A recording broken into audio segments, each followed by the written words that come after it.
just want to thank everybody for bearing with us. If you have any questions throughout the meeting, you can communicate with us via the Q&A. With that said, I do want to start today with a thank you. We often end with this, but the technical challenges to produce a virtual meeting are tremendous. And I want to be able to thank upfront our amazing technical team, specifically Jessica McCorvey and Gina Rogers. Of course, Mark Melvin of the Jones Center, who is unfortunately out of town for this meeting, but he's worked tirelessly behind the scenes, along with Chair-elect Mike Davis and, of course, Shan Cammack, to make sure that I don't screw anything up. The virtual steering committee, or the steering committee, and I are blessed to have this group help us make it through these virtual meetings, and really want to make sure that everybody realizes how much work has gone into this effort. Well, with everything going virtual, it seemed like a very appropriate time to also update our Fire Council website. This is the splash page and the website link at the bottom. I encourage everybody who hasn't already visited as part of the registration to go in and explore this updated and tremendously beautiful and informative website. This again was led by Jessica McCorvey, and thanks to Shan Cammack for a lot of the content. As it really does look great, and this tremendous asset to our already great Fire Council. As always, we have a tremendous lineup of speakers. If you need to look at the agenda, please go to that website and download it. But we'll have talks all the way through about 3 o'clock this afternoon, with a break at 12 o'clock for lunch. We do want to start with a little housekeeping, as always, and I want to send a special thanks to all our meeting sponsors, the Chestatee Chattahoochee RC&D Council, the Consortium of Appalachian Fire Managers and Scientists, Georgia DNR Wildlife Conservation Section, Georgia Farm Bureau, Georgia Power, Georgia Wildlife Federation, Heritage and Wildlife Conservation Council, the Jones Center, Longleaf Alliance, the Nature Conservancy, Quail Forever, and Tall Timbers. Thank you very much for your sponsorship. And of course, I want to recognize the Georgia Prescribed Fire Council leadership team. Again, thank you for all your support, for everything that we are able to do. It takes an army of folks supporting us behind the scenes. Of course, many of you are interested in receiving CFE and CLE credits. To receive the credits, you must have included your license number during registration and enter the meeting using your unique Zoom link tied to that registration.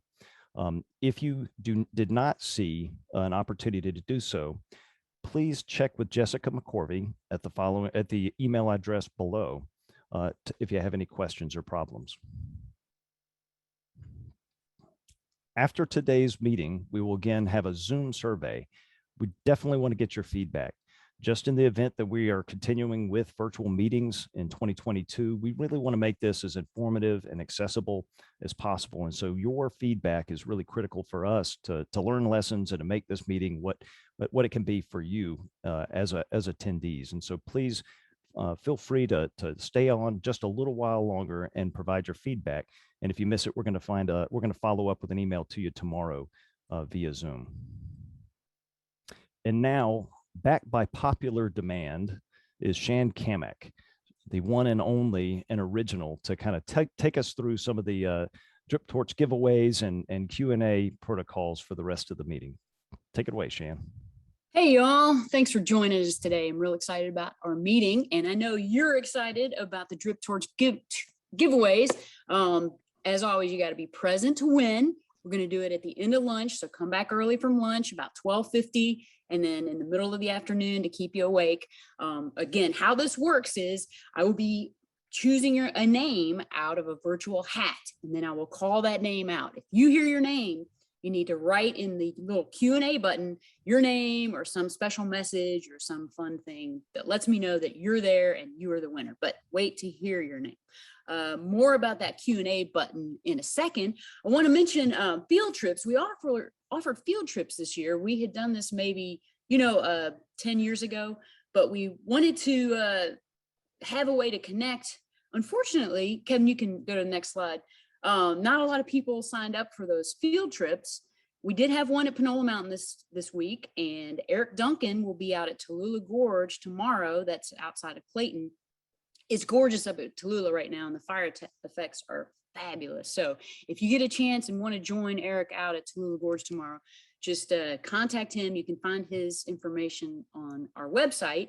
And then RT Lumpkin has postponed his field trip until November the 1st, the Chattahoochee Fall Line, WMA. So if you'd like to join RT, TNC, and GFC out on the WMA, then get in touch with RT. But you know what? We want to know why you didn't join the field trips. And that's cool. You know, maybe you didn't hear about them. Maybe you're still concerned about COVID. Maybe you don't have time. So like Kevin said, please fill out that survey. We do have a question about the field trips. So Kevin, if I have a few seconds, I'd like to talk about some of the fun projects that I have been involved in.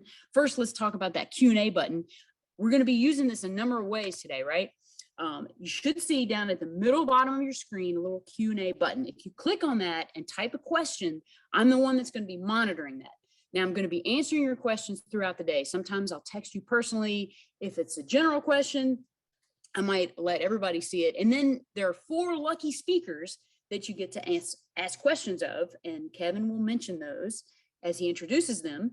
I'll be handling the questions and fielding those questions. Some of them they'll be able to answer live. And if we run out of time, we will definitely try to follow up with you after the meeting, and we know who you are.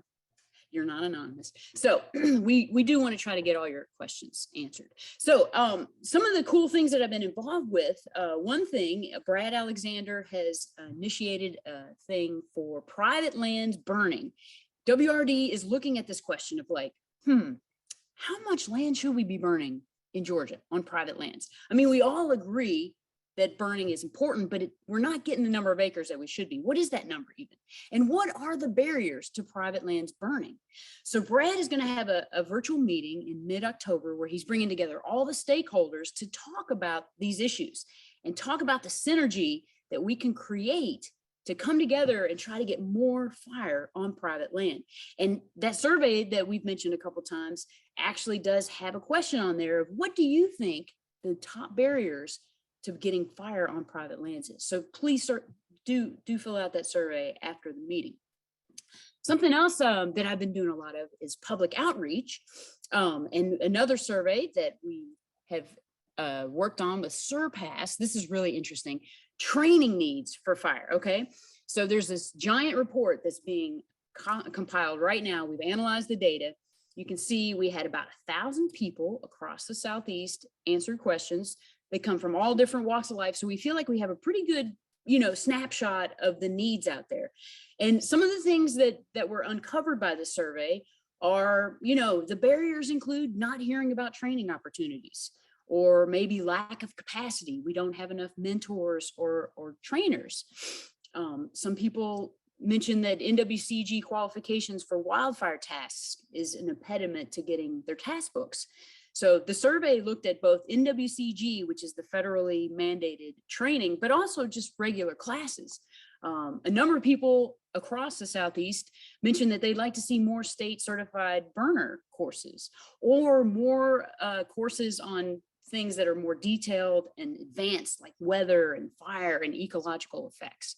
So we're going to pull together as a team and all the stakeholders that are doing training and really drill down into the survey and say, what are the barriers and how can we come together to overcome those? And some really fantastic things are already coming out of that for sure. One thing is, with virtual stuff, we've been able to bring training to people asynchronously. We'll create some content and then people can take it on their own time. And also these hybrid courses where you can do a course online and then come together for a field day. So another thing we're working on are videos and outreach. If you guys joined us in June, you saw the Big Haynes Preserve video, and this was Ken Parker that got fire back into an urban area and all the planning and bringing people together and making people comfortable, what it took to get that to happen. It's a great little video. You can find that on the new snazzy Georgia Prescribed Fire Council website that Kevin already mentioned. Another thing on the website, you will find links to a lot of great resources. Next slide, Kevin, like Southern Fire Exchange. These guys are awesome. Fact sheets, webinars. Here's a screenshot of their YouTube channel. So as you notice on there, you can find really cool things like, for example, this meeting will be on there in a couple weeks. You can go back to Fire Council meetings from years previous. If there was a talk that you missed or a talk that you didn't quite sink your teeth into and you want to listen to it again, you can find it here on the Southern Fire Exchange website. And check out that groovy playlist they set up for us for the Fire Council. It's webinars for beginning burners. So if you're new to fire, or if you have a friend that's just getting into it and is looking for information, that is a great playlist to begin with. It pulls together a number of different webinars on cool topics. And my day would not be complete if I did not brag about Burner Bob. So here's my Burner Bob commercial for the day. Back in May, we got together with Orion Society, GFC, and Longleaf Alliance, and DNR did a bunch of growing season burns. Thank you, Mr. Reese and Crooked River State Park. We got some fantastic fire effects, but we also did a bunch of filming. We got kids, we got animals, we got drones. Shoot, the sheriff even showed up. We had a great time getting some fire on the ground and getting some fire footage that we're putting into some new videos. One is going to be about getting fire on private lands for people that are new to fire. And one is going to be a series of videos featuring Burner Bob and his friends. So if you guys have a couple minutes, I'd like Jessica to play the trailer for Burner Bob and friends. Appreciate your all's time, and I hope you guys have a good time today. Feel free to shoot me any questions in that Q&A button if you have any. Thanks. Thank you, Shan. I'm here today in the longleaf pine habitat with Burner Bob. We also have some of his young fire ecologist friends. Let's go take a walk and meet some of Burner Bob's other friends. This summer, we spent several days walking along the longleaf forest with Burner Bob and some of his friends. And we started an educational series with the incredibly creative title, A Walk in the Woods with Burner Bob and Friends. So please join us as we visit the animals, plants, and vital elements of our favorite fire forest. The ongoing purpose of this project is to teach young audiences the importance of fire ecology in a modern setting with humor, original music, and animation. In each playful episode, we will visit a different element of the ecosystem, and we will learn how each is necessary for the ecosystem to survive. In one episode, we'll visit the fascinating gopher tortoise.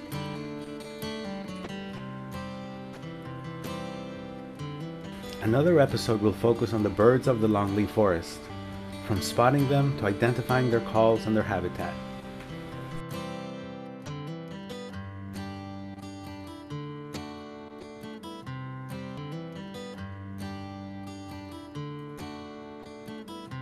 We will visit with the gentle indigo snake.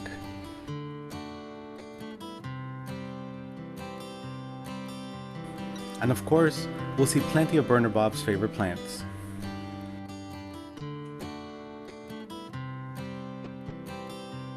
Along the way, we'll also run into some fascinating insects.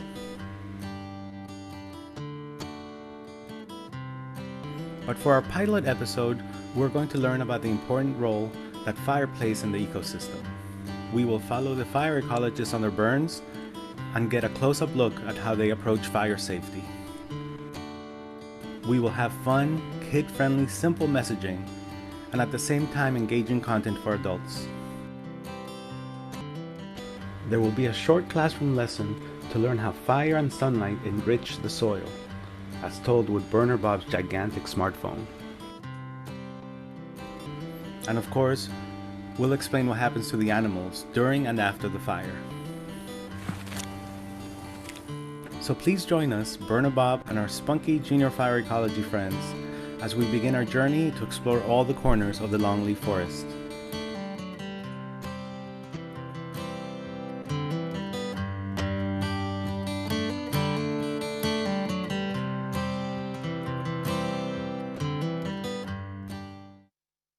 That's fantastic, and thanks again, Shan, for all your leadership in these educational products and the full team. It's been it's been a pleasure really to watch these videos come out as part of our education portfolio and to have them linked through the website. It's a tremendous opportunity to continue to do outreach to the younger public. And now it's time.